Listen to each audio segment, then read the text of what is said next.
welcome to part two of our interview with Oisin Murphy. I hope everyone enjoyed part one, and we've got a few more things to ask Oisin. So, yeah, Oisin, just carry on with what you were saying prior to starting this episode. Yeah, so guys, I obviously had to deal with a lot of anger and Mhm. whatever about giving up the drink. Uh, I had to go to counselling and stuff, and I found a very, very good sports psychologist, because I tried it before and I wasn't committed to it, and I didn't find it a great help because of that. And and I really had to come down to the idea that, or understand that, without me drinking at all, I'd have never found myself in this situation. And the very quick fix was, of course, you're always going to reach problems in your life, but none of the problems that I got myself into over the last couple of years would have been created if I didn't drink. Yeah. And that's like added weight, guys, to me being sober. Like I had periods of I could go to the pub and have one or two drinks with the lads, but then I have periods of like being blacked out drunk every night for a week, and because I wouldn't, practice, you don't suffer from, say, practice, like when it's repeat, you don't suffer from hangovers or anything, and you're on a constant kind of buzz because you're riding winners and adrenaline rush, and you're like, going to nice places, riding nice horses, drinking nice alcohol, and it had to stop, and yeah, that's where I put myself. And when I want to go back riding is obviously when my band's up in February next year.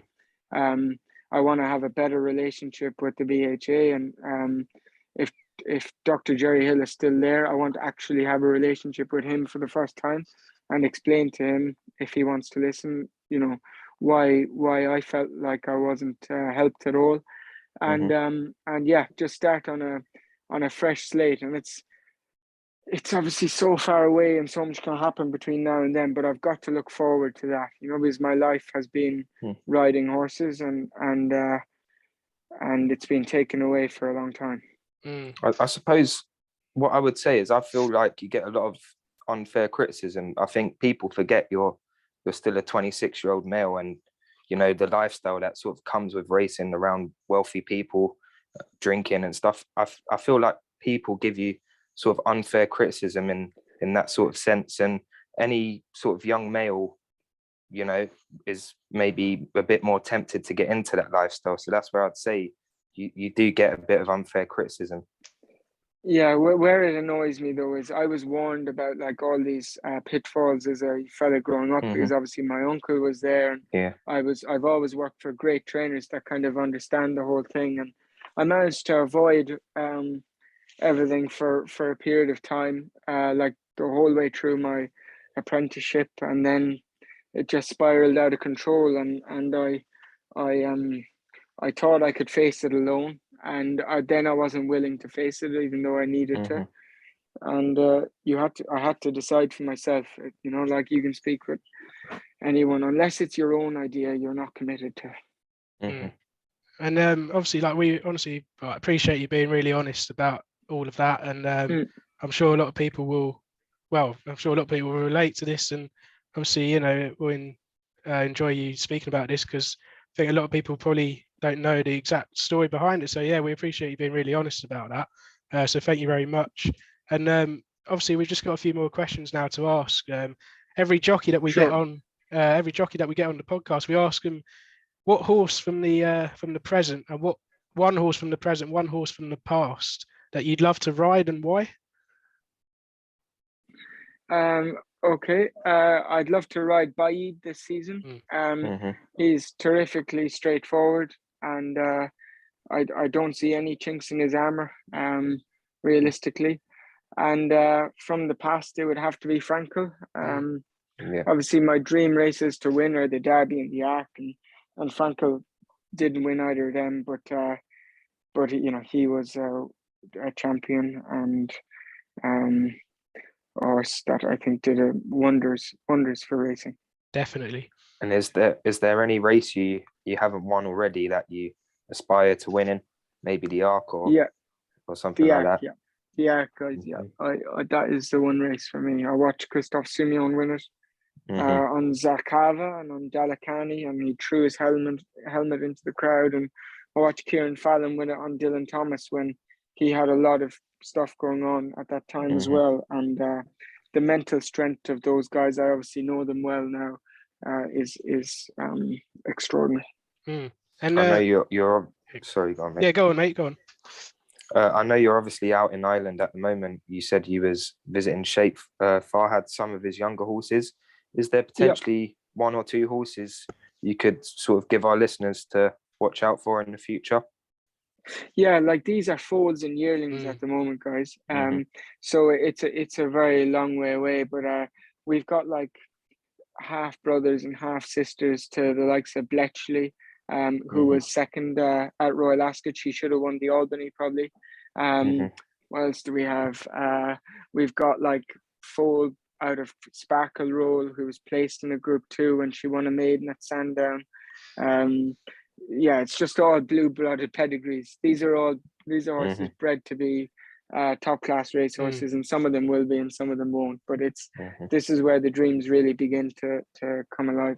Yeah, it's exciting, isn't it? I think, is that where you get like a lot of the buzz from as well? It must be like knowing that some of these horses, like you say, there's a few that are definitely going to be superstars, and that must be such a buzz to think you might end up actually riding some of these as well in the future.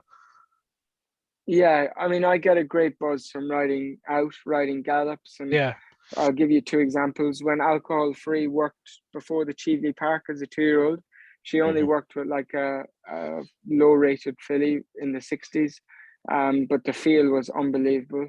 And I told Andrew she'd win the Cheveley Park.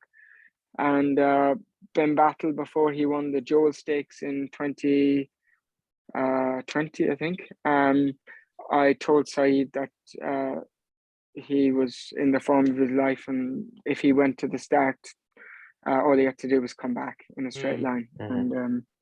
And yeah, I get a massive buzz out of that because there's no pressure, and I love having my own opinion on horses, and I don't mind if I'm wrong, and I don't mind sharing the opinion, you know. So like Dragon Symbol, when I galloped him at Norman Williamson's as a breeze up prospect, Norman liked him and I loved him, and I paid far too much money for him, but we got him bought, and you know they're the ones I want to be remembered for outside of riding as well. And just 2 or 3 more questions. Is there is there a story you can tell us about a horse that is definitely one that you know a lot about, Roaring Lion? I mean, how special was he in your career? I mean, he was a beautiful horse, wasn't he? Like, and obviously you won on him big races. I mean, how special was he for you? The most magnificent, beautiful horse. He was extraordinary. He just got faster and faster. He had a period of being very lazy over the winter of his 2-year-old year. He put up no show in the Craven when Massar broke the track record. He was okay in the Guineas, but wayward, and then he just learned his job. And it was almost like he was a slow learner, you know, an intelligent horse, but he hadn't decided to focus on racing yet. And by God, when he focused, he was unbelievable. And yeah, I was just blessed to find him at that stage in my career, and I soaked up those memories, you know. I never go back and watch the replays, but they were special memories. Brilliant. Yeah. And just finally now, we've seen a few days ago that, is it true you're going to be helping out for the people of Ukraine, driving and being a massive help for them? I mean, can you just tell us a bit more about that story and what's actually going to be happening?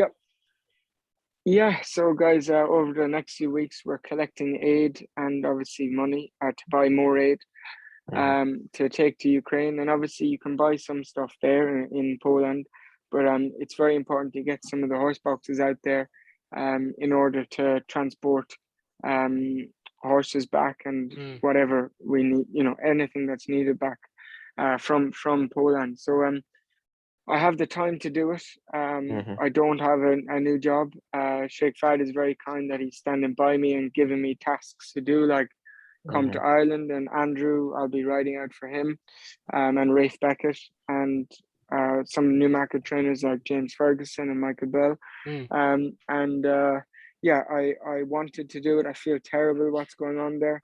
And yeah, if I can help in any way, I'm willing to do it. It's whenever I'm asked to do, help charities and send sign stuff, I do it because I'm lucky that I'm healthy in a safe environment, and there are so many of us who have such big problems in the world.